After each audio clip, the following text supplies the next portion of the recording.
ತಾಲೂಕಿನಲ್ಲಿ ಕೈಗಾರಿಕಾ ಪ್ರದೇಶಕ್ಕಾಗಿ ಭೂ ಸ್ವಾಧೀನ ಪಡಿಸಿಕೊಳ್ಳುವ ವಿಚಾರದಲ್ಲಿ ಸಚಿವ ಮುರುಗೇಶ್ ನಿರಾಣಿ ಹಾಗೂ ಶಾಸಕ ಎ ಮಂಜುನಾಥ್ ರವರುಗಳು ರೈತರಿಗೆ ಮಾಹಿತಿ ನೀಡದೆ ಸ್ಥಳ ಪರಿಶೀಲನೆ ನಡೆಸುತ್ತಿದ್ದಾರೆ ಎಂದು ರೈತರು ಆರೋಪಿಸಿದ್ದಾರೆ ಎನ್ನುವ ವಿಚಾರದಲ್ಲಿ ಶಾಸಕ ಎ ಮಂಜುನಾಥ್ ಸುದ್ದಿಗೋಷ್ಠಿ ನಡೆಸಿದರು. ಸುದ್ದಿಗೋಷ್ಠಿಯಲ್ಲಿ ಮಾಜಿ ಶಾಸಕರಿಗೆ ಪರೋಕ್ಷವಾಗಿ ಟಾಂಗ್ ನೀಡಿದರು. ತಾವು ನಿನ್ನೆ ಮಾನ್ಯ ಗೌರವಾನ್ವಿತ ಬೃಹತ್ ಕೈಗಾರಿಕಾ ಸಚಿವರನ್ನ ಮರೂರು ಹ್ಯಾಂಡ್ ಪೋಸ್ಟ್ ಆಜುಬಾಜು ಇರುವಂತಹ ಗ್ರಾಮಗಳಿಗೆ ಕೈಗಾರಿಕೆ ಮಾಡ್ತಿರುವಂತಹ ಗ್ರಾಮಗಳಿಗೆ ತಾವು ಸಹ ಜೊತೆಲಿ ಹೋಗಿ ಭೇಟಿ ಕೊಟ್ಟು ಬಂದಿರೋ ವಿಚಾರ ಒಂದು ಸಂತೋಷಕರ ಇರಲಿ. ಆದ್ರೂ ಸಹ ನೀವು ಸ್ಥಳೀಯ ರೈತರನ್ನ ಮಾತಾಡಿಸ್ತೀರಾ, ಏಕಾಏಕಿ ಕಾಲೇಜ್ ನಡೀತಿದ್ರೆ ಹಂಗೆ ಹೊಂಟೋದ್ರು ಅಂತ ರೈತರು ಆರೋಪ ಮಾಡಿದ್ದಾರೆ. ಇದ್ರ ಬಗ್ಗೆ ನಿಮ್ಮ ಅಭಿಪ್ರಾಯ? ರೈತರ ಸಮಸ್ಯೆಗಳನ್ನ ನಮಗೆಲ್ಲ ಅರ್ಥ ಮಾಡ್ಕೊಂಡಿದ್ದೀವಿ. ಆ ಯೋಜನೆ ಬರಲಿಕ್ಕೆ ಬಹಳ ಶ್ರಮ ಕೂಡ ಹಾಕಿದ್ದೇವೆ. ಏನು ಮಾನ್ಯ ರಾಣಿಯವರು ಈ ಹಿಂದೆ ಮಾಜಿ ಶಾಸಕರು ಮತ್ತು ಹಾಲಿ ಸಂಸತ್ ಸದಸ್ಯರಾದಂಥ ಡಿ ಕೆ ಸುರೇಶ್ ಅವರು ಅವ್ರಿಗೆ ಮನವಿ ಕೊಟ್ಟಿದ್ರು. ನನಗೆ ಆ ಮನವಿ ಕೊಟ್ಟ ಮೇರೆಗೆ ಮಾನ್ಯ ನಿರಾಣಿಯವರು ನನ್ನನ್ನು ಕರೆದು ಆ ಜಾಗ ಒಂದು ದಿವಸ ನಾವು ನೋಡಬೇಕು ಅಂತ ಹೇಳಿದ್ರು. ಸೊ ಜಾಗನ ಕರ್ಕೊಂಡು ತೋರಿಸಿ ಕಳಿಸಿದ್ದಾರೆ. ಅಲ್ಲಿ ಯೋಜನೆ ಮಾಡಬೇಕಾ ಬಿಡಬೇಕಾ ಅನ್ನೋದು ತೀರ್ಮಾನ ಮುಂದುವರೆದ ಭಾಗದಲ್ಲಿ ಆಗುತ್ತೆ. ಸೊ ಅದಕ್ಕೋಸ್ಕರ ಅವತ್ತೇ ನಾವು ರೈತರಿಗೆ ಮಾತಾಡೋಕ್ಕೆ ಬರ್ತೀವಿ ಅಂತ ಏನು ಹೇಳಿದ್ವಿ. ರೈತರನ್ನ ಸಭೆ ಕರೆದು ಮಾತಾಡುವಂಥ ಸಂದರ್ಭ ಬಂದಾಗ ಮಾತಾಡ್ತೀವಿ, ಕರಿತೀವಿ, ಮಂತ್ರಿಗಳ ಜೊತೆ ಚರ್ಚೆ ಮಾಡಿಸ್ತೀವಿ. ಮುಖ್ಯಮಂತ್ರಿಗಳು ಬೇಕು ಅಂದರೆ ಮುಖ್ಯಮಂತ್ರಿಗಳ ಜೊತೆ ಚರ್ಚೆ ಮಾಡಿಸೋಣ. ಯಾರ ಜೊತೆ ಬೇಕು ಚರ್ಚೆ ಮಾಡಿಸ್ಬೇಕು ರೈತರಿಗಿದ್ರೆ ಮಾಡಿಸೋಣ, ತಪ್ಪೇನಿದೆ. ನಾವೇನು ನಿನ್ನೆ ಬಂದಾಗ ರೈತರ ಜೊತೆ ಚರ್ಚೆ ಮಾಡಕ್ಕೆ ಬರ್ತೀವಿ ಅಂತ ಅಂದ್ಬಿಟ್ಟು ರೈತರನ್ನೆಲ್ಲ ಕಾಯಕ್ಕೆ ಹೇಳ್ಬಿಟ್ಟು ನಾವು ಅವ್ರ ಜೊತೆ ಮಾತಾಡದೆ ಚರ್ಚೆ ಮಾಡದೆ ಹೊರಟಂದ್ರೆ ತಪ್ಪಾಗ್ತದೆ. ನಾವೇನು ಹೇಳಿಲ್ವ? ಲೊಕೇಶನ್ ಯಾವುದಿದೆ, ಈ ಲೊಕೇಶನ್ನಲ್ಲಿ ಈ ಯೋಜನೆ ಬಂದರೆ ಒಳ್ಳೇದ ಕೆಟ್ಟದ್ದ ಅಂತೇಳಿ ಅವರ ಒಂದು ಸ್ಟಡಿಗೋಸ್ಕರ ಬಂದಿದ್ರು. ಹಿಂದೆ ಇದ್ದಂಥ ಮಂತ್ರಿಗಳಾದಂಥ ಜಗದೀಶ್ ಶೆಟ್ಟರ್ ಸಾಹೇಬರು ಕೂಡ ಈ ಜಾಗ ನೋಡಿದ್ರು. ಈ ಜಾಗ ಒಳ್ಳೆ ಜಾಗ, ಇದು ಸೂಟಬಲ್, ಇಲ್ಲಿ ಮಾಡ್ಬೋದು, ಇಲ್ಲಿ ಎಲ್ಲ ಇನ್ಫ್ರಾಸ್ಟ್ರಕ್ಚರ್ ಇದೆ. ಸೊ ಈ ಯೋಜನೆ ಇಲ್ಲಿ ಮಾಡಿದ್ರೆ ನಾವು ಕ್ಲಿಕ್ ಆಗುತ್ತೆ ಅಂತೇಳಿ ಅವ್ರಿಗೆ ಯೋಚನೆ ಬಂದಿತ್ತು. ಸೊ ಇವರು ಮಂತ್ರಿಗಳ ಬದಲಾವಣೆ ಆದ್ಮೇಲೆ ಇವರು ಕೂಡ ಜಾಗ ನೋಡ್ಬೇಕಲ್ಲ, ನೋಡ್ಲಿಕ್ಕೆ ಬಂದಿದ್ರು, ನೋಡ್ಬಿಟ್ಟು ಹೋಗಿದ್ದಾರೆ. ಸರ್ ಆದ್ರೂ ಮಾಧ್ಯಮದವ್ರಿಗೆ ಏನು ಮಾಹಿತಿ ಇಲ್ಲ ಸರ್, ಇದು ಯಾರಿಗೂ ಮಾಹಿತಿ ಕೊಟ್ಟಿಲ್ಲ. ಮಾಧ್ಯಮದವ್ರಿಗೂ ಕೊಟ್ಟಿಲ್ಲ, ಅಧಿಕಾರಿಗಳಿಗೂ ಕೊಟ್ಟಿಲ್ಲ. ಸ್ವತಃ ನಾನು ಮತ್ತೆ ಅವರೇ ಡಿಸೈಡ್ ಮಾಡಿಕೊಂಡು ಬಂದು ಜಾಗ ನೋಡೋಗಿದ್ದೀವಿ. ತಪ್ಪೇನಿದೆ? ಇವಾಗ ಏನಂದಿದ್ದಾರೆ ಸರ್ ಸಚಿವರು? ಮಾಡ್ಬೋದು ಅಂತ ಹೇಳಿದ್ರು. ಸಚಿವರು ಮಾಡಲೇಬೇಕು ಅಂತೇಳಿ ಇಲಾಖೆ ಸಚಿವರು ನಾವು ಎಲ್ಲ ಯೋಚನೆ ಮಾಡ್ತೀವಿ. ತಾಲೂಕಿನ ರೈತರು, ತಾಲೂಕಿನಲ್ಲಿ ಇದು ಬೇಡ ಅಂತ ಹೋರಾಟ ಮಾಡ್ತಿದ್ದವರು ಅವರೆಲ್ಲ ಇಲ್ಲ ಇದು ಬೇಕು, ನಮ್ಮ ತಾಲೂಕು ಒಳ್ಳೆಯದಾಗ್ತದೆ, ಈ ತಾಲೂಕು ಈ ಯೋಜನೆಯಿಂದ ಅನುಕೂಲ ಆಗ್ತದೆ ಎನ್ನುವಂಥ ವಿವೇಚನೆಯಿಂದ ಆ ವಿವೇಚನೆಗೆ ಬಂದರೆ ಈ ತಾಲೂಕಿನಲ್ಲಿ ಆ ಯೋಜನೆ ಮಾಡಿಸ್ತೀವಿ. ರೈತರಿಗೆ ಯಾವೊಬ್ಬ ರೈತನಿಗೂ ಅನ್ಯಾಯ ಆಗಕ್ಕೆ ನಾನು ಬಿಡೋದಿಲ್ಲ. ರೈತರಿಗೆ ಈ ಯೋಜನೆಯಿಂದ ಯಾವುದೇ ತೊಂದರೆ ಆಗೋದಿಲ್ಲ. ಆ ಭಾಗದ ರೈತರ ಹಿತವನ್ನು ಕಾಯುವ ಸಂಪೂರ್ಣ ಜವಾಬ್ದಾರಿ ನಾನು ತಗೋತೀನಿ. ಆ ಭಾಗದ ರೈತರ ಏನು ಜಮೀನು ಹೋಗ್ತದೆ ಅವ್ರಿಗೆ ಲ್ಯಾಂಡ್ ಶೇರಿಂಗ್ ಬೇಕಾ ಲ್ಯಾಂಡ್ ಶೇರಿಂಗ್ ಕೊಡಿಸ್ತೀವಿ, ಉದ್ಯೋಗ ಬೇಕಾ ಉದ್ಯೋಗ ಕೊಡಿಸ್ತೀವಿ, ಅವ್ರಿಗೆ ಪರಿಹಾರ ಬೇಕಾ ಒಳ್ಳೆ ರೀತಿ ಪರಿಹಾರವನ್ನು ಶೀಘ್ರದಲ್ಲೇ ಕೊಡಿಸಿ ಆ ಯೋಜನೆಯನ್ನು ಅನುಷ್ಠಾನ ಮಾಡಿಸ್ತೀವಿ. ಓವರಾಲ್ ರೈತರ ಹಿತವನ್ನು ಗಮನದಲ್ಲಿಟ್ಕೊಂಡು ಆ ಯೋಜನೆ ಅನುಷ್ಠಾನ ಮಾಡಿಸ್ತೀವಿ. ಎಲ್ಲೋ ಒಂದ್ ಕಡೆ ರೈತರನ್ನ ಬಲವಂತವಾಗಿ ಒಕ್ಕಲೆಬ್ಬಿಸ್ತಾ ಇದ್ದಾರೆ ಮಂಜುನಾಥ್ ಅನ್ನೋದಕ್ಕೂ ಕೇಳ್ಬೇಕಾಗಿ. ನಾವು ಯಾರ ಹತ್ರನೂ ಕಿತ್ಕೋತಾ ಇಲ್ಲ ಆಸ್ತಿ, ಅಥವಾ ಬಲವಂತವಾಗಿ ಯಾರ ಹತ್ರನೂ ಕೈಗೆ ಹಿಡಿದು ಬರೆಸ್ತಾ ಇಲ್ಲ. ಅವ್ರಿಗೆ ಸಂಪೂರ್ಣ ಸ್ವಾತಂತ್ರ್ಯ ಇದೆ. ಅವರು ಒಪ್ಪಿಗೆ ಪತ್ರಕ್ಕೆ ಸಹಿ ಹಾಕಿ ಕೊಡಬೇಕು. ಒಪ್ಪಿಗೆ ಪತ್ರಕ್ಕೆ ಸಹಿ ಹಾಕಿ ಕೊಟ್ಟರೆ ಮಾತ್ರ ಈ ಯೋಜನೆ ಅನುಷ್ಠಾನ ಆಗ್ತದೆ. ಅದರಲ್ಲಿ 60%ಕ್ಕೂ ಹೆಚ್ಚು ಜನ ಒಪ್ಪಬೇಕು. ಆ ಸ್ಟೇಜ್ಗೆ ಇನ್ನೂ ಬಂದಿಲ್ಲ.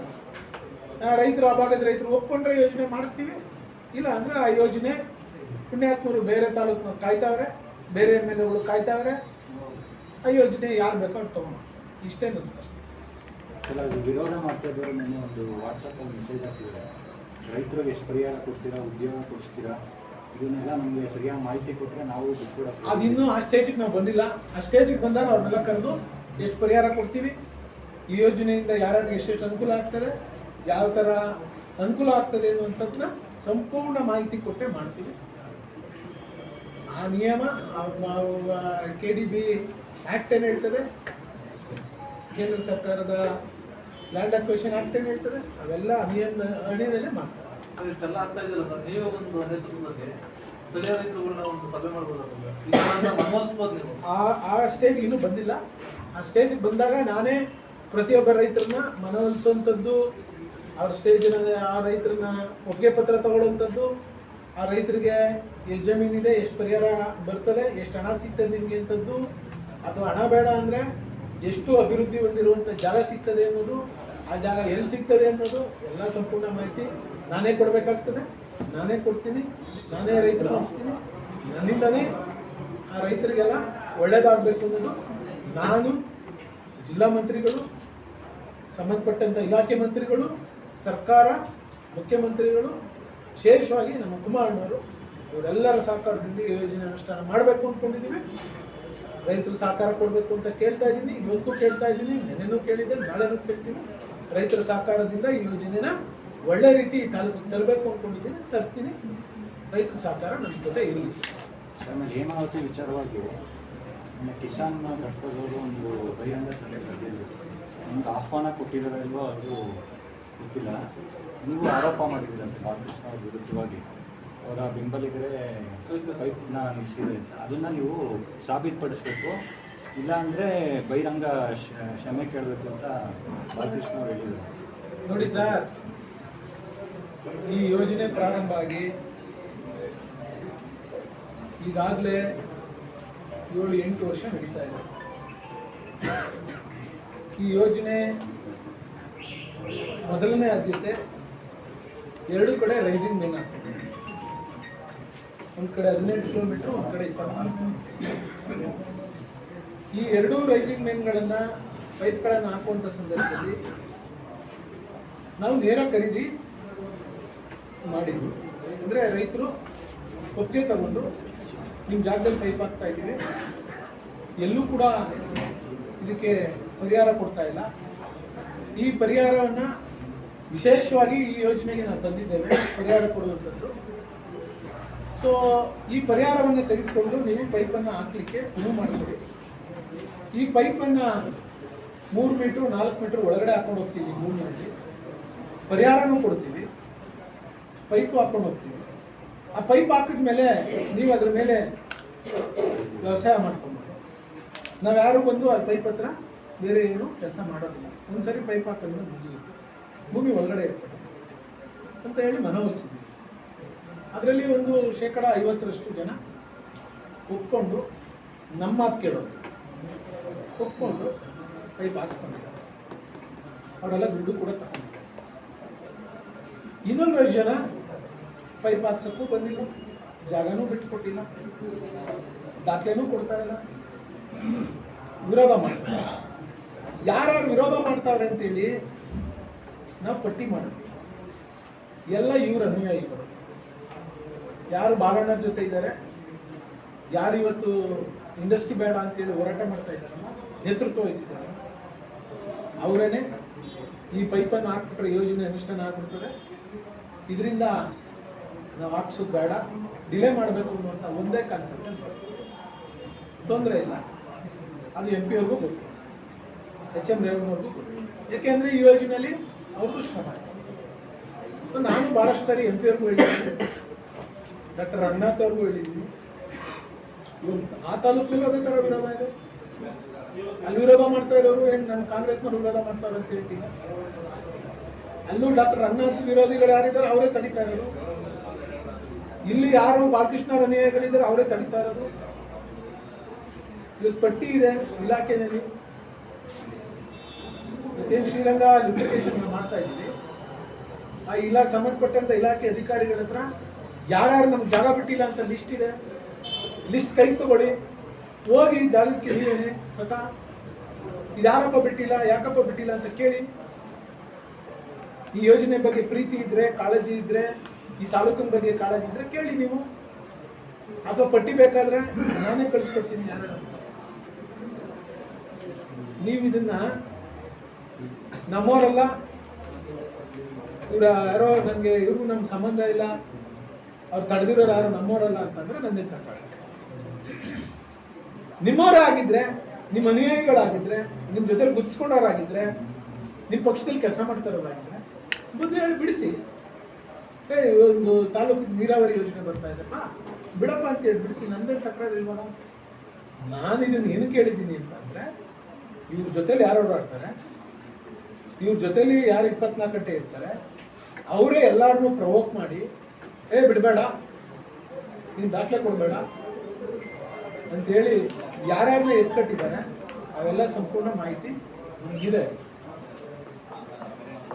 ಅದರಲ್ಲೂ ಕೆಲವರು ಮುಂದೆ ಒಂದು ಯಾರು ಅವತ್ತಿಂದ ತಡೆದಿದ್ದಲ್ಲ, ಕೆಲವ್ರು ಏನು ಮಾಡಿದ್ರು, ಇಲ್ಲ ನಾವು ದುಡ್ಡು ತಗೋತೀವಿ ಅಂತೇಳಿ ಬಂದು ದುಡ್ಡು ತಗೊಂಡಿರೋರು ಇದ್ದಾರೆ.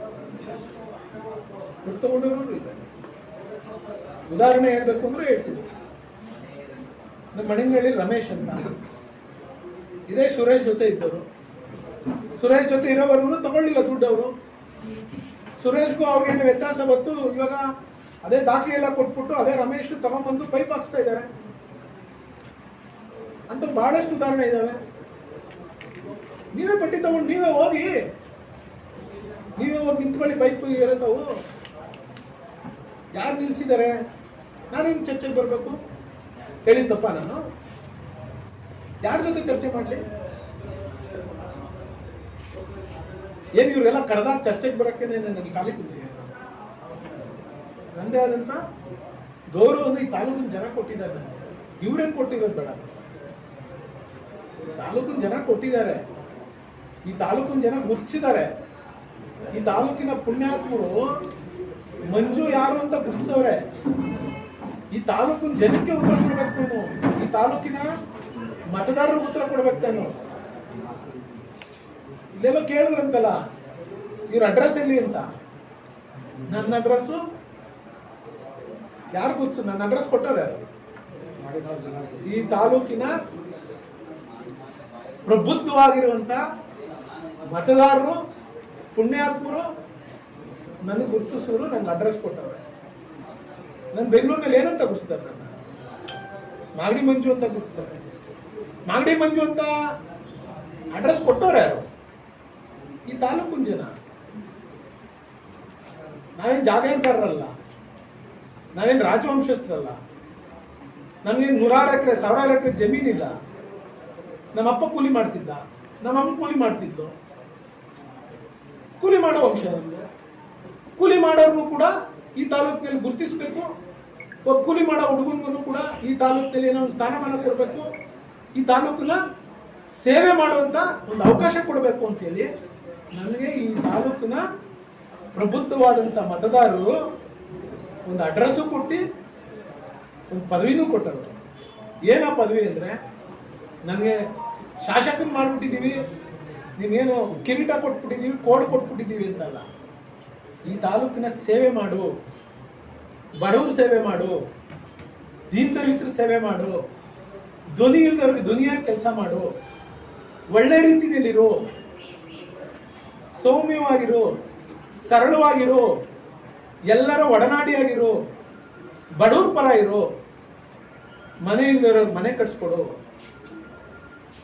ರಸ್ತೆ ಇಲ್ದವ್ರಿಗೆ ರಸ್ತೆ ಮಾಡಿಸ್ಕೊಡು, ಶಾಲೆ ಇಲ್ದವ್ರಿಗೆ ಶಾಲೆ ಕೊಡಿಸು. ಈ ತಾಲೂಕಿನಲ್ಲಿ 60% ಹೆಚ್ಚು ಭಾಗ ಬಡವರಿದ್ದಾರೆ, ಬಡವ್ರ ಮಕ್ಕಳಿದ್ದಾರೆ. ಅವ್ರ ಪರವಾಗಿ ಕೆಲಸ ಮಾಡುವಂತ ಈ ಪುಣ್ಯಾತ್ಮರು, ಈ ತಾಲೂಕಿನ ನನ್ನ ತಂದೆ ತಾಯಿಗಳು ನನಗೆ ಅಡ್ರೆಸ್ ಕಲ್ಪಿಸ್ಕೊಟ್ಟವ್ರೆ. ಒಂದು ಸೇವೆ ಮಾಡುವಂತ ಸೇವಕನಾಗಿ, ಈ ತಾಲೂಕಿನ ಗುಲಾಮನಾಗಿ ಕೆಲಸ ಮಾಡುವಂತೇಳಿ ನನಗೊಂದು ಸ್ಥಾನ. ನಾನು ಅಷ್ಟು ಮಾಡ್ತೇನೆ. ಈ ತಾಲೂಕಿನ ಒಬ್ಬ ಸೇವಕನಾಗಿ, ಒಬ್ಬ ಗುಲಾಮನಾಗಿ ಕಸ ಗುಡಿಸೋದ್ರು ಗುಡಿಸ್ತೀನಿ, ಚರಂಡಿ ಕ್ಲೀನ್ ಮಾಡೋದ್ರು ಮಾಡ್ತೀನಿ. ನನಗೇನು ದುರಾಂಕಾರ, ನನಗೇನು ಪಾಳಗಾರಿಕೆ ಮಾಡು, ಮನೆ ಹೊಡಿ, ಒಂದು ಮನೆಗೆ 3 ಬಾಕ್ಲು ಇಡ್ಸು, ಕೇಸ್ ಹಾಕ್ಸು, ಒಡೆದಾಡ್ಸು,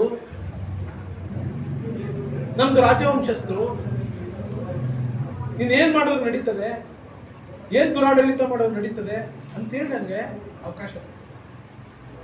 ತಾಲೂಕಿನ ಜನ ಒಬ್ಬ ಕೂಲಿ ಮಾಡೋ ವ್ಯಕ್ತಿಯ ಮಗನಿಗೂ ಕೂಡ ಅಧಿಕಾರ ಕೊಟ್ಟವ್ರೆ.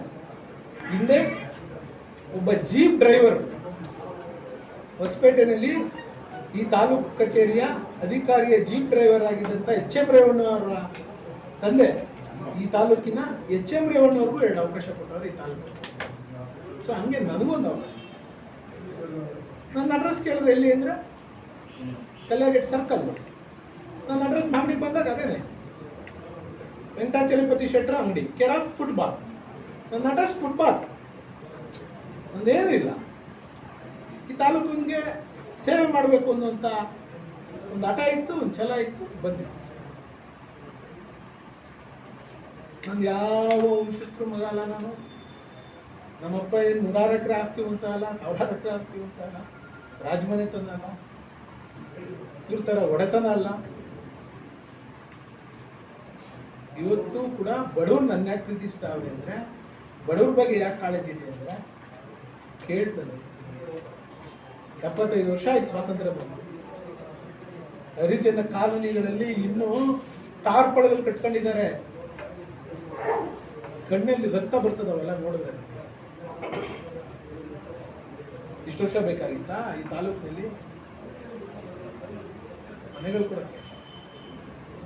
ಒಂದೊಂದು ಕಾಲೋನಿನ ಇವತ್ತು ಸಂತೋಷ ಆಯ್ತದ ನೋಡಿದ್ರೆ. ನಾನು ಒಂದು ಕಾಲ 70 ಲಕ್ಷ 80 ಲಕ್ಷ ಖರ್ಚು ಮಾಡಿ ಕಾಲೋನಿ ಅಭಿವೃದ್ಧಿ ಮಾಡಿಸಿ ಖುಷಿ ಆಗ್ತದೆ. ಆ ಕೆಲಸ ಮಾಡ ಯಾರಂದ್ರೂ ಅನ್ಸ್ಕೋತೀನಿ, ಯಾರು ಬೈದ್ರು ಬೈಸ್ಕೋತೀನಿ, ಯಾರು ಹೊಡೆದ್ರು ಹೊಡೆಸ್ಕೋತೀನಿ. ಈ ತಾಲೂಕಿನ ಜನಕ್ಕೋಸ್ಕರ ಏನು ಶಾಂತಿ, ಈ ತಾಲೂಕಿನಲ್ಲಿ ಶಾಂತಿ ನೆಲೆಸಬೇಕು, ಈ ತಾಲೂಕಿನಲ್ಲಿ ದರ್ಪ ನಡೀಬೇಕು, ಈ ತಾಲೂಕಿನಲ್ಲಿ ದೌರ್ಜನ್ಯಕ್ಕೆ ಕಡಿವಾಣ ಹಾಕಬೇಕು, ಬಡವ್ರ ಕೆಲಸ ಆಗಬೇಕು. ಒಂದು ಸೊಸೈಟಿನಲ್ಲಿ ಒಬ್ಬ ಬಡವ ಸರ್ಕಾರದಿಂದ ಬರುವಂತ ಸಾಲ ತಗೋಬೇಕು ಅಂದ್ರೆ ಇವತ್ತು ದೌರ್ಜನ್ಯ, ಅದು ನಿಲ್ಬೇಕು. ಒಬ್ಬ ಬಡವ ಧ್ವನಿ ಇಲ್ಲದೆ ಇರೋನು ಒಂದು ಡೈರಿಗೆ ಹೋಗಿ ಹಾಲು ಹಾಕಕ್ಕೆ ಸ್ವಾತಂತ್ರ್ಯ ಇಲ್ಲ, ಅವನ ಪರವಾಗಿ ನಾನು ಅವನಿಗೆ ಶಕ್ತಿ ಕೊಡಬೇಕು. ಇಷ್ಟೇ ನನ್ನ ಕೆಲಸ. ಈ ತಾಲೂಕಿನ ಜನ ಗುರ್ಸವ್ರು. ಎಲ್ಲಿವರೆಗೂ ಈ ತಾಲೂಕಿನ ಜನ ನಮ್ಗೆ ಗುರ್ಸಿರ್ತಾರೆ ಅಲ್ಲಿವರೆಗೂ ಈ ತಾಲೂಕಿನ ಸೇವಕನಾಗಿ, ಈ ತಾಲೂಕಿನ ಗುಲಾಮನಾಗಿ ಕೆಲಸ ಮಾಡ್ತೀನಿ. ಈ ತಾಲೂಕಿನ ಜನ ಇಲ್ಲ ನಿನ್ನ ಸೇವೆ ಸಾಕು ನಡಿ ಅಂತ ಅಂದ್ರೆ ನನ್ನ ಕೆಲಸ ನಾನು ನೋಡ್ಕೊಂಡು ಅಷ್ಟೇ. ನನ್ನ ಸ್ಪಷ್ಟವಾದ ಈ ತಾಲೂಕಿನಲ್ಲಿ 3 ವರ್ಷ ಆಗೈತೆ ನನಗೆ ಗೆದ್ದು, 3 ವರ್ಷದ ಮೇಲಾಗಿತ್ತು. ಒಂದೇ ಒಂದು ಗಲಭೆ ಮಾಡಿಸ್ಲಿಲ್ಲ, ಒಂದೇ ಒಂದು ರಾಜಕೀಯವಾದಂಥ ಏನು ದೊಡ್ಡ ಗಲಾಟೆ ಆಗೋಯ್ತು, ಅಲ್ಲಿದಾಯ್ತು ಇಲ್ಲಿದಾಯ್ತು ಅಂತ ಅನಿಸ್ತು. ಈ ತಾಲೂಕಿನಲ್ಲಿ ಶಾಂತಿ ಮುಗಿಸ್ಬೇಕು ನನ್ನ ಪ್ರಯತ್ನ ಸಾಗಿದೆ, ಮುಗಿಸ್ತೀನಿ. ನನಗಿರೋದು ಒಂದೇ, ಅಭಿವೃದ್ಧಿ ಮಾಡಬೇಕು. ಈ ತಾಲೂಕಿನ ಏನೇನಿಲ್ಲ, ಏನೇನು ಆಗಬೇಕು ಅಂತ ಅಭಿವೃದ್ಧಿ ಮಾಡಬೇಕು. ಪಾಪ ಸಾವಂತುರ್ಗದ ಅಭಿವೃದ್ಧಿ ವಿಚಾರದಲ್ಲಿ ಚರ್ಚೆ ಮಾಡೋಕ್ಕೆ ನನಗೆ ಈ ತಾಲೂಕಿನ ಜನ 1,19,000 ಪ್ರಬುದ್ಧ ಮತದಾರರು, ಈ ತಾಲೂಕಿನ ಪ್ರಬುದ್ಧ ಮತದಾರರು ನನಗೆ ಮತ ಹಾಕಿ ಗೆಲ್ಸ್ಕೊಟ್ಟಿರೋದು. ಮುಂಜಾನೆ ನೀನು ಹೋಗಿ ವಿಧಾನಸೌಧದಲ್ಲಿ ಚರ್ಚೆ ಮಾಡುವ, ಅಸೆಂಬ್ಲಿ ಅಂತ ಐತೆ ಅಲ್ಲೋಗಿ ಚರ್ಚೆ ಮಾಡೋದು. ನನ್ನ ಇವೆಲ್ಲ ಪದೇ ಪದೇ ಅಲ್ಲಿ ಚರ್ಚೆಗೆ ಬನ್ನಿ, ಇಲ್ಲಿ ಚರ್ಚೆಗೆ ಬನ್ನಿ, ಅಲ್ಲಿ ವೇದಿಕೆ ಮಾಡ್ತೀವಿ, ಇಲ್ಲಿ ವೇದಿಕೆ ಮಾಡ್ತೀವಿ. ನಂದೇನಿಲ್ರಿ ತಾಲೂಕಿನ ಸಮಸ್ಯೆ ಚರ್ಚೆ ಮಾಡಕ್ಕೆ ವೇದಿಕೆ ಈ ತಾಲೂಕಿನ ಜನನೇ ಕೊಟ್ಟಿರೋದಲ್ವಣ. ಅಲ್ಲ ಅವ್ರು ಹೇಳ್ತಾರೆ ನನ್ನ ಹೆಸರನ್ನ ಯಾಕೆ ಎತ್ತಬೇಕು ಅಂತ. ಅವ್ರು ಮಾತಾಡ್ಬೇಕಾದ್ರೆ ನನ್ನ ಹೆಸರನ್ನ ಯಾಕೆ ಎತ್ತುತ್ತಾರೆ ಅವರು? ಅವ್ರ ಹೆಸರು ಹೇಳ್ಕೊಂಡು ಮಾಡಲಿ. ಪ್ರಜಾಪ್ರಭುತ್ವ ವ್ಯವಸ್ಥೆಯಲ್ಲಿ ಯಾರು ಆಡಳಿತ ಪಕ್ಷ, ವಿರೋಧ ಪಕ್ಷದವರು ಟೀಕೆ ಮಾಡಿದಾಗ ಆಡಳಿತ ಪಕ್ಷನ ಟೀಕೆ ಮಾಡುವಂಥದ್ದು ಆರೋಗ್ಯಕರವಾಗಿದ್ರೆ ನಾವೇನು ಯಾವ ಹೆಸರು ತಗೊಳ್ಳೋದಿಲ್ಲ. ಯಾರು ವಿರೋಧ ಮಾಡ್ತಾವ್ರೆ, ಯಾರು ಇದಕ್ಕೆ ಅಡ್ಡಗಾಲ ಹಾಕ್ತಾವ್ರೆ ಅವ್ರ ಹೆಸರು ಹೇಳಲೇಬೇಕಾದಂಥ ಅನಿವಾರ್ಯತೆ, ಅಗತ್ಯತೆ. ಹೇಳ್ತೀನಿ, ತಪ್ಪೇನಿದೆ. ನೀವು ಇದನ್ನ ಸ್ಪೋರ್ಟಿವ್ ಆಗಿ ತಗೋಬೇಕಾ ಇಲ್ಲ ಕುಸ್ತಿಗೆ ಇಟ್ಕೋಬೇಕಾ? ಸರ್ ಲಾಸ್ಟ್ ಕ್ವಶನ್ಗೆ 25 ಎಕರೆ ಉಳಿಕಟ್ಟೆಯಲ್ಲಿ ನೀವು ಜಾಗ ಕೊಡ್ತಾರೆ, ನೀವು ಗಾರ್ಮೆಂಟ್ಸ್ ಮಾಡ್ತೀನಿ ಅಂತ ಹೇಳಿದ್ರಲ್ಲ, ಆ ಜಾಗದಲ್ಲಿ ಮಾಡಿ ಯಾವಾಗ ಬೇಕಾದ್ರೂ ಪತ್ರ ಬರ್ಕೊಡ್ತೀನಿ ಅಂತ ಒಂದು ಸಂತೋಷ. ನಾನು ಅವ್ರಿಗೆ ಅಭಿನಂದಿಸ್ತೀನಿ, ಹೃದಯಪೂರ್ವಕವಾದಂಥ ಅಭಿನಂದನೆಗಳನ್ನು ಈ ತಾಲೂಕಿನ ಜನತೆ ಪರವಾಗಿ ಅಭಿನಂದಿಸ್ತೀನಿ. 25 ಎಕರೆ ಜಾಗನ ಸರ್ಕಾರಕ್ಕೆ ಬರ್ಕೊಳ್ಳೋಕ್ಕೆ ತಹಶೀಲ್ದಾರ್ ಇದ್ದಾರೆ, ಬರ್ಸ್ಕೊಳ್ಳೋಕ್ಕೆ ಸಬ್ ರಿಜಿಸ್ಟ್ರಾರ್ ಮಾಡಿಲ್ಲ ಇದೆ. ಬನ್ನಿ ಮುಕ್ತವಾಗಿ ತಹಶೀಲ್ದಾರ್ ಅವ್ರಿಗೆ ಹೆಸರಿಗೆ ಬರೆದು ಕೊಡಿ. ಆ ಜಾಗನ ನಾವು ಸ್ಮಾಲ್ ಸ್ಕೇಲ್ ಇಂಡಸ್ಟ್ರಿ ನಮ್ಮ ಜಿಲ್ಲೆಯಲ್ಲಿದೆ, ಅವ್ರಿಗೆ ಬರ್ಕೊಡೋಣ. ಇಲ್ಲಿ ಇದಕ್ಕೆ ಸಂಬಂಧಪಟ್ಟಂತ ಕಾರ್ಖಾನೆ ತೆಗೀರಿ ಅಂತ ನಿಲ್ತೀವಿ. ನಾನು ಇವತ್ತು ಪತ್ರ ಬರೀತೀನಿ ಮಾಜಿ ಶಾಸಕರಿಗೆ, ಅಭಿನಂದನೆ ಸಲ್ಲಿಸ್ತೀನಿ. ಈಗ ಬರ್ಕೊಡಿ ತಹಶೀಲ್ದಾರ್ಗೆ, ಸಬ್ ರಿಜಿಸ್ಟರ್ ಆಫೀಸಲ್ಲಿ ಬಂದು ರಿಜಿಸ್ಟರ್ ಮಾಡಿಕೊಡಿ, ತಾಲೂಕು ಆಡಳಿತಕ್ಕೆ ಬರ್ಕೊಡಿ. ಅಲ್ಲಿ ಸರ್ಕಾರದಿಂದ ಯೋಜನೆ ತಂದು ಅನುಷ್ಠಾನ ಮಾಡಿಸುವಂಥ ಕೆಲಸ ನಾ ಮಾಡಿಸ್ತೀನಿ. ಸರ್ಕಾರ ಅಂತ ಪಾಣಿ ಬರ್ದಿದೆ, ಯಾರ್ದೋ ಹೆಸರು ಪಾಣಿ ಇದ್ರೆ ಏನು ಮಾಡ್ತೀವಿ? ಏನು ಮಾಡ್ತೀವಿ? ಲೀಸ್ ಕೊಡ್ತೀನಿ ಅಂತ ಹೇಳ್ತಾರೆ. ಬರ್ಕೊಡ್ತೀವಿ ಅಂದ್ರು, ಬರ್ಕೊಡ್ಲಿ. 50 ವರ್ಷ ಆಮೇಲೆ ಇವ್ರಿಗೆ ಶ್ರೀನಿವಾಸ ಹೆಸರಿಗೆ ಮಾಡ್ಕೊಡ್ತೀನಿ ಅಂದ್ರು. ಲೀಸು ಕೂಡ ಬಹಳ ಜನ ಇದ್ದಾರೆ ಬಿಡೋಣ. 50 ವರ್ಷ ಆದ್ಮೇಲೆ ನಮ್ಮ ಕುಟುಂಬಕ್ಕೆ ವಾಪಸ್ ಕೊಡಬೇಕು ಅಂತ. ಅಣ್ಣ ಇನ್ನೊಂದೇ ಒಂದು ಪ್ರಶ್ನೆ. ಈಗ ತಟ್ವಾಡ ರೋಡಲ್ಲಿ ರಸ್ತೆಯಲ್ಲಿ ರಿಜಿಸ್ಟರ್ ಮಾಡ್ಕೊಡ್ತೀನಿ ಅಂತ ಹೇಳಿದ್ರು, ನನಗೆ ಗೊತ್ತಿರಂಗೆ. ತಹಶೀಲ್ದಾರ್ ಹೆಸರು ಮಾಡ್ಕೊಟ್ರೆ ತಹಶೀಲ್ದಾರ್ ಹೆಸರು ರಿಜಿಸ್ಟರ್ ಮಾಡ್ಕೊಡ್ಲಿ. ಏನ್ 25 ಎಕರೆ ಬರ್ದ್ಬಿಟ್ರೆ ಏನು ಆಗಕ್ಕಿಲ್ಲ. 400-500 ಎಕರೆ ಜಮೀನ್ದಾರು 25 ಎಕರೆ ಯಾವ್ದು ಸರ್ ಅವ್ರಿಗೆ? 25 ಎಕರೆ ಸರ್ಕಾರಕ್ಕೆ ಬರ್ಬಿಟ್ಟು ತಾಲೂಕೋಸ್ಕರ ಬರ್ಬಿಟ್ರೆ ಏನಾಯ್ತದ ಸರ್? ಬರೀಲಿ, ತಾಲೂಕು ಹೆಸರು ಬರೀಲಿ, ತಹಶೀಲ್ದಾರ್ ಹೆಸರು ಬರೀಲಿ, ಕರ್ನಾಟಕ ಸರ್ಕಾರ ಅಂತ ಪಾಣಿ ಬರ್ತದೆ. ನಾವು ಆ ಪಾಣಿ ಇದ್ದಾಗ ಏನಾದ್ರು ಏನು ಮಾಡ್ಬೋದು, ಯಾರನ್ನ ಕೈ ಕಾಲು ಕಟ್ಬೋದು. ಬರ್ರಿ, ಇಲ್ಲಿ 25 ಎಕರೆ ಜಮೀನು ಇದೆ, ನೀವೇನೋ ನಾವು ಫ್ಯಾಕ್ಟ್ರಿ ಮಾಡಿ ನಿಮ್ ದಪ್ಪಯ್ಯ ನಿಮ್ ಕಾಲು ಹಿಡಿತೀನಿ ಕೈ ಹಿಡಿತೀನಿ ಅಂತ ಏನೋ ಕರ್ಕೊಂಡು ಅಲ್ವಾ? ನಮ್ಗಂತೂ ಇಲ್ಲ. ನಾನು ಸತ್ತೋದ್ರೆ ಕೂತ್ಕೊಳ್ಳೋಕೆ ಜಾಗ ಇಲ್ಲ, ನನಗೆ ಸ್ಮಶಾನದಲ್ಲಿ ಕೂತ್ಕೋಬೇಕು. ನಮ್ಮಪ್ಪ ಯಾವುದು ಒಂದು ಕುಂಟೆ ಜಮೀನು ಮಾಡಿಲ್ಲ. ನಾನು ಎಲ್ಲಿಂದ ಕೊಡ್ಲಿ? ನಂದೆಲ್ಲ ಅಲ್ಲ ಪಾಪ. ಜಯರಾಮಣ್ಣ, ಚಿಕ್ಕನಳ್ಳಿ ಜಯರಾಮಣ್ಣ ಇಲ್ಲಿ ಮಾರ್ನಿಂಗ್ ಬಂದಾಗ, ನೀನು ಯಾಕೆ ಇಲ್ಲಿ ಫುಟ್ಪಾತ್ ಮೇಲೆ ನಿಂತ್ಕೊತೀಯಾ, ನೀವು ಫುಟ್ಪಾತ್ ಅಂದ್ಬಿಡ್ತಾರೆ, ಅಲ್ಲೊಂದು ಜಾಗ ಕೊಡಿಸ್ತೀನಿ ಬಾ ಅಂತೇಳಿ ಅಲ್ಲೊಂದು 26 ಕುಂಟೆ ಜಾಗ ಕೊಡಿಸ್ತಾರೆ. ಅಂತ ಜಯರಾಮಣ್ಣ ನೆನ್ಸ್ಕೋಬೇಕು. ನೀನೇನೋ ಈ ತಾಲೂಕಲ್ಲಿ ಆಗ್ಬೇಕಾದ್ರೆ ಒಂದು ಜಾಗ ತಗೊಂತ ಕೊಡ್ಸೋದು. ಆ ಜಾಗ ನಿಮ್ಮ ಕಣ್ಮುಂದೆ ಇದೆಯಲ್ವಾ? ಅಷ್ಟು ಬಿಟ್ರೆ ನಂದೇನು ನೀವು ಒಂದು ಬುಲೆಟ್ ಪ್ಯಾಂಟು ಬಿಳೆ ಅಷ್ಟೇ. ಯಾರು ಎಷ್ಟುವರೆಗೂ ಈ ತಾಲೂಕಿನ ಜನ ಇಲ್ಲಿ ಪರ್ಕೆ ತಗೊಂಡು ಕಸ ಗುಡಿಸು ಅಂತ ಹೇಳಿ ಅಷ್ಟವರೆಗೂ ಕುಡಿಸ್ತೀವಿ ಈ ತಾಲೂಕಿನಲ್ಲಿ. ಚಕ್ರ ಕೆಲಸ ಮಾಡಕ್ ಬಂದಿದ್ವಿ ಏನ್ ಶಿವಣ್ಣರ. ಆಮೇಲೆ ನಾನು ಮಾಡೋದು ಬಡವ್ರಿಗೋಸ್ಕರ, ಧ್ವನಿ ಇಲ್ಲದವ್ರಿಗೋಸ್ಕರ. ನನ್ನ ಬಗ್ಗೆ ಗೊತ್ತು ಎಷ್ಟು ಜನಕ್ಕೆ ಅನ್ಯಾಯ ಆಗಿತ್ತೋ ಎಷ್ಟು ಜನಕ್ಕೆ ನ್ಯಾಯ ಸಿಕ್ಕಿದೆ. ನನ್ನ ಬಗ್ಗೆ ಗೊತ್ತಿದೆ. 30 ವರ್ಷ 40 ವರ್ಷದಿಂದ ಖಾತೆಗಳು ಮಾಡ್ಕೊಟ್ಟು ನ್ಯಾಯಗಳು ಮಾಡಿದ್ದಾರೆ. ಅವರವರನ್ನೇ ಹೊಡೆದು ಕಚ್ಚಾಡಿ ಹೊಡೆದಾಡಿ ಕೇಸು ಕೋರ್ಟು ಕಚೇರಿ ಅಂತ ಅಲಿತೀನಿ. ನಾನು ಅವ್ರಿಗೆಲ್ಲ ನ್ಯಾಯ ಕೊಡ್ತೀನಿ. 2700 ಫೈಲ್ ಇದ್ದು ತಾಲೂಕು ಟೇಬಲ್ ಅಲ್ಲಿ 1700 ಕೇಸ್ ಫೈನಲ್ ಮಾಡಿಸಿದ್ದೀನಿ. 1700 ಕಡ್ತ ವಿಲೇವಾರಿ ಮಾಡಿಸ್ತೀನಿ. ಇನ್ನು ಒಂದು ತಿಂಗಳು ಟೈಮ್ ಕೊಟ್ಟಿದ್ದೀನಿ. ಇನ್ನು 1000 ಕೇಸನ್ನು ಕೂಡ ಮುಗಿಸ್ಬೇಕು. 400ರಿಂದ 500 ಫೈಲು ಇವರು ಲ್ಯಾಂಡ್ ಗ್ರಾಂಟ್ ಕಮಿಟಿ ಚೇರ್ಮನ್ ನಾನಿದ್ದೀನಿ, ಹಿಂದೆ ಅವರಿದ್ರು. ಸಿಂಗಲ್ ಸಿಗ್ನೇಚರ್ ಹಾಕಿದ್ದಾರೆ. ಈ ತಾಲೂಕಿನ 500ರಿಂದ 600 ಜನ 600 ಕುಟುಂಬಕ್ಕೆ ಇವರು ಮೋಸ ಮಾಡಿದ್ದಾರೆ. ಇವತ್ತು ಸಿಂಗಲ್ ಸಿಗ್ನೇಚರ್ ಮಾಡಿರೋದ್ರಿಂದ ಆ ಕುಟುಂಬಕ್ಕೆ ಮೋಸ ಆಗಿದೆ. ಇವತ್ತೆಲ್ಲ ನಾನು ರಿಜೆಕ್ಟ್ ಮಾಡಿ ಎಸಿಗೆ ಹೋಗ್ಬೇಕು, ಎಸಿ ಮತ್ತೆ ರಿಮೈಂಡ್ ಮಾಡ್ಬೇಕು ನಮ್ಮ ಕಮಿಟಿಗೆ. ಯಾಕೆ ಮಾಡಿದ್ರಿ? ನಿಮ್ಗೆ ವಿವೇಕ ಇರಲಿಲ್ವಾ? ನಿಮ್ಮ ಅವಿವೇಕದ ಪರಮಾವಧಿ ಅಲ್ವಾ ಇದು? ನೀವು ಸಿಂಗಲ್ ಸಿಗ್ನೇಚರ್ ಮಾಡಿ ಗ್ರಾಂಟ್ ಮಾಡಿದ್ದೀವಿ. ಇವೆಲ್ಲ ಕೇಳಿದ್ರೆ ಮುಂಜಿ ಸರಿ ಇಲ್ಲ. ನಾವು ಯಾರು? ನನಗೆ ಹೌದು, ನಾನು ಯಾರು?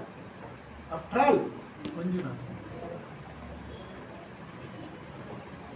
ನಾನು ಎಲ್ಲೂ ಕೂಡ ನನ್ನ ಮನೆ ಮುಂದೆ ನಾನು ಬೋರ್ಡ್ ಹಾಕೊಂಡಿಲ್ಲ ರೀ, ನನ್ನ ಆಫೀಸಲ್ಲಿ ನಾನು ಬೋರ್ಡ್ ಹಾಕೊಂಡಿಲ್ಲ. ಶಾಸಕ ಆಮೇಲೆ ಬಾಲು ಮಾಡಿಸ್ಕೊಂಡ್ಬಿಟ್ಟಿದ್ದ 5%. ಯಾಕೆ ಗೊತ್ತಾ, ನಾವು ಈ ತಾಲೂಕು ಆ ಸ್ಥಾನ ಯಾರ್ದು? ಈ ತಾಲೂಕಿನ ಜನದ್ದು ರೀ, ನಂದಲ್ಲ. ಈ ತಾಲೂಕಿನ ಜನಕ್ಕೆ ಯಾವಾಗಲೂ ಅವ್ರ ಸ್ಥಾನ ಅವ್ರ ಹತ್ರನೇ ಇದೆ. ನನ್ನ ಹೆಗ್ಲ ಮೇಲೂ ನನ್ನ ತಲೆ ಮೇಲೂ ಇಟ್ಕೊಳ್ಳಲ್ಲ. ಯಾರೂ ಶಾಶ್ವತ ಇಲ್ಲ. ಪ್ರಧಾನಮಂತ್ರಿ ಹುದ್ದೆನೇ ಶಾಶ್ವತ ಇಲ್ಲ. ದೇವೇಗೌಡರು ಮಾಜಿ ಆಯ್ತಾರೆ, ಸಿದ್ದರಾಮಯ್ಯರು ಮಾಜಿ ಆಯ್ತಾರೆ, ಎಸ್.ಎಂ. ಕೃಷ್ಣರು ಮಾಜಿ ಆಯ್ತಾರೆ. ಎಲ್ಲರೂ ಒಂದ್ ದಿವಸ ಮಾಜಿ ಆಗ್ಬೇಕಲ್ವಾ? ಶಾಶ್ವತನಾ? ಮೈಲ್ ಶಕ್ತಿ ಇರೋವರೆಗೂ, ಹೋರಾಟದ ಕೆಚ್ಚಿರೋವರೆಗೂ ಹೋರಾಡ್ತೀವಿ. ಶಕ್ತಿ ಕುಂತು ಅಂದ್ರೆ ಜನನೇ ಮನೆಗೆ ಕಳಿಸ್ತಾರೆ. ಆಯ್ತು ನಡಿಯಪ್ಪ, ನೀನು ಸಾಕು, ನೀನು ಪಕ್ಕ ಕೂತು ಅಂತಾರೆ. ಯಾವ ಶಾಶ್ವತ ಇದೆ? ಅದನ್ನ ನಂಬ್ಕೊಂಡು ಕೆಲಸ ಮಾಡೋದು. ನಾವಿಲ್ಲೆಲ್ಲ ಒಡೆದಾಡುವಂತ ನೀತಿ, ನಾವು ಒಂದು ಗುಂಪಿನಷ್ಟು ನಮ್ಮ ಹತ್ರ ಬರಂಗಿಲ್ಲ. ನಮ್ದೇನಿದ್ರು ಕಲೆಕ್ಟಿವ್ ಒಟ್ಟುಗೂಡ್ಸೋದು, ನಾವು ಜೋಡಿಸೋದು, ಮನಸ್ಸುಗಳನ್ನ ಬೆಸೆಯುವಂಥದ್ದು, ದ್ವೇಷ ಬಿತ್ತೋದಲ್ಲ. ಇದು ಸ್ಪಷ್ಟ ಸಂದೇಶ ತಿಳಿಸ್ಬಿಡಿ. ಈ ತಾಲೂಕಿನಲ್ಲಿ ಈ ಸಂದೇಶ ಶಾಶ್ವತ ಆಗಿರುತ್ತೆ. ಲಾಸ್ಟ್ ಒಂದೇ ಒಂದು ಕ್ವಶನ್. ಕಟ್ವಾಳ ರಸ್ತೆಯಲ್ಲಿ ನೀವು ಹಿಂದೂ ರುದ್ರಭೂಮಿ ಕಟ್ಸಿದ್ದೀರಲ್ಲ, ಅದೇ ಮುಂದೋರೆ ನಿರ್ದಿಷ್ಟಗಾರ 1.5 ವರ್ಷ ಆಯ್ತು ಅದು ಕಟ್ಟಡ ಆಗಿ, ಇದುವರೆಗೂ ಲೋಕಾರ್ಪಣೆ ಆಗ್ಲಿಲ್ಲ. ಇದರಿಂದ ಸಾರ್ವಜನಿಕ ತೆರಿಗೆಣೆ ಎಲ್ಲ ಒಂದ್ ಕಡೆ ಹೋಲಾಗ್ತಾ ಇದೆ. ದಯಮಾಡಿ ಅದು ಏನಾದ್ರು ಮಾಡಿ ಸಾರ್ವಜನಿಕರಿಗೆ ಅನುಕೂಲ ಮಾಡ್ಕೊಡ್ಬೇಕು ಅಂತ ನಮ್ಮಲ್ಲಿ ವಿನಂತಿ. ಈಗ ಅದಕ್ಕೆ ಬಿಲ್ಡಿಂಗ್ ಕಟ್ಟಿದ್ದೀವಿ, ಪ್ಲಾಂಟ್ ಅಂಡ್ ಮೆಷಿನರಿಗೆ ಹಣ ಬೇಕು. ಸುಮಾರು 78 ಲಕ್ಷನೋ ಎಷ್ಟು ಬೇಕಿದೆ. ಸಂಸದರು 60 ಲಕ್ಷ ಕೊಟ್ಟಿದ್ದಾರೆ ಅಂತ ಹೇಳಿದ್ದಾರೆ. ಸಂಸದರು ಕೂಡ ವಿನಂತಿ ಮಾಡಿದ್ದೀನಿ. ನಾನು ಸಂಸದರಲ್ಲಿ ವಿನಂತಿ ಮಾಡಿ ಪತ್ರ ಬರ್ಬೇಕಾದ್ರೆ ತೋರಿಸ್ತೀನಿ. MLC-ಗಳಿಗೆ ಕೇಳಿದ್ದೀನಿ. ನಾನು ಕೂಡ 20 ಲಕ್ಷ ಕೊಟ್ಟಿದ್ದೀನಿ. ನಾವು ಹಿಂದೆ ಈ ಕೊರೋನಾ ಸಂದರ್ಭದಲ್ಲಿ ಅದಕ್ಕೆ ಪ್ಲಾಂಟ್ ಅಂಡ್ ಮಿಷನರಿನ ಟೊಯೋಟಾ ಸಂಸ್ಥೆಯವ್ರ ಕೈಲಿ ಮಾಡಿಸ್ಬೇಕು ಗೊತ್ತಾಯಿತು. ಅವರು LPG ಮಾಡ್ತೀವಿ ಅಂತ ಬಂದರು. ಗ್ಯಾಸಲ್ಲಿ ಶವಗಳನ್ನ ಬರ್ನ್ ಮಾಡೋದು, ಅದನ್ನ ಸ್ವಲ್ಪ ಸ್ಟಡಿ ಮಾಡಿದೆ. ಒಂದು ಶವ ಬರ್ನ್ ಆಗೋಕ್ಕೆ 3 LPG ಸಿಲಿಂಡರ್ ಬೇಕಾಗ್ತದೆ. ಸುಮಾರು 45 to 50 kg ಬೇಕಾಗುತ್ತೆ. ಅದಕ್ಕೋಸ್ಕರ ಅದು ಕಾಸ್ಟ್ ಜಾಸ್ತಿ ಆಗ್ತದೆ. ಒಂದು ಎಲೆಕ್ಟ್ರಿಕಲ್ ಬರ್ನಿಂಗ್ ಯೂನಿಟ್ ಹಾಕಬೇಕು ಅಂತೇಳಿ ಅದನ್ನು ಸ್ಕೀಮ್ ಚೇಂಜ್ ಮಾಡಿ ಇವಾಗ ಅದಕ್ಕೆ ಮಾಡಿದ್ದೀವಿ. ಅದೀಗಾಗಲೇ ಆರ್ಡರ್ನು ಕೂಡ ಮಾಡಿದ್ದೀವಿ. ಸಂಸದರು ಪತ್ರ ಕೊಟ್ಟಿದ್ದಾರೆ, ಅದು ರಿಲೀಸ್ ಆಗಿಲ್ಲ. ರಿಲೀಸ್ ಆದ ತಕ್ಷಣ ಫಿಕ್ಸ್ ಮಾಡಿಸ್ತೀವಿ. ವಿದ್ಯುತ್ ಚಿತಾಗಾರ, ಮಾರುಕಟ್ಟೆ, ಒಂದು ಗ್ರಂಥಾಲಯ, ಮತ್ತೆ ಆಡಿಟೋರಿಯಮು, ಇಂಡೋರ್ ಸ್ಟೇಡಿಯಮು, ಇವೆಲ್ಲೂ ಕೂಡ ಇನ್ನ ನಾನು ಅವ್ರಿಗೆ ಅಷ್ಟು 6 ತಿಂಗಳು ಟೈಮ್ ಕೊಟ್ಟಿದ್ದೀನಿ. 6 ತಿಂಗಳೊಳಗಡೆ ಮುಗಿಬೇಕು ಅಂತ. 6 ತಿಂಗಳು ಮುಗಿಸಿ ಮುಖ್ಯಮಂತ್ರಿಗಳನ್ನ, ಸಂಬಂಧಪಟ್ಟಂತ ಮಂತ್ರಿಗಳನ್ನ, ನಾಯಕರುಗಳನ್ನೆಲ್ಲ ಕರೆಸಿ ಅದಕ್ಕೆ ಚಾಲನೆಯನ್ನ ಕೊಡ್ತೇನೆ.